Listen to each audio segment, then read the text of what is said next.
ఈ నగరంలో ప్రయాణికుడు మొదలైతే సిగ్నల్స్ దగ్గర ఆగే వ్యవస్థను తగ్గించాలి.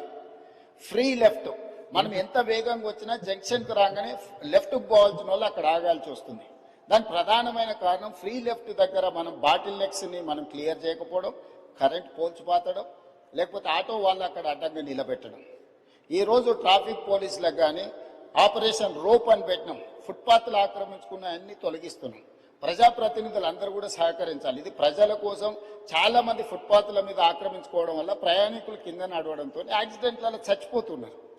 అది ప్రయాణికుడు తప్పు కాదు. ఫుట్పాత్లు ఆక్రమించుకోవడం వల్ల ఫుట్పాత్ల మీద నడవడానికి ఎవరికి అవకాశం లేకపోవడం వల్ల వాళ్ళు రోడ్డు మీద నడుస్తున్నారు. రోడ్డు మీద నడిస్తే వేగంగా వస్తున్న వాహనాలు గుద్దడంతో ఈరోజు ప్రాణాలు పోతున్నాయి.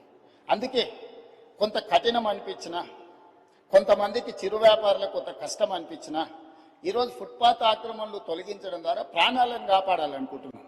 ప్రయాణాన్ని సులువు చేయాలనుకుంటున్నాం. ప్రయాణికులకు ఇబ్బంది కలగొద్దు అని ప్రయత్నం చేస్తున్నాం. ఒక పక్కన ట్రాఫిక్ సమస్యను ప్రజాప్రతినిధులు ప్రస్తావిస్తారు, రెండవ పక్కన ఈ ఎంక్రోచ్మెంట్లను తొలగించినప్పుడు మళ్ళీ మీరు తొలగించడానికి వీల్లేదని రెండు రకాల వాదనలు మనం వినిపిస్తున్నాం. ఇది సమస్యకు పరిష్కారం కాదు అధ్యక్ష. ఇప్పుడు ఫుట్పాత్ల మీద చిరు వ్యాపారులు ఉంటే వాళ్ళకు ఒక ప్లేస్ కేటాయిద్దాం.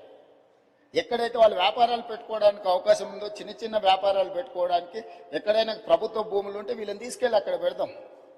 ప్రజలకు కూడా, కొనుగోలుదారులకు కూడా సౌకర్యంగా ఉంటుంది అధ్యక్ష.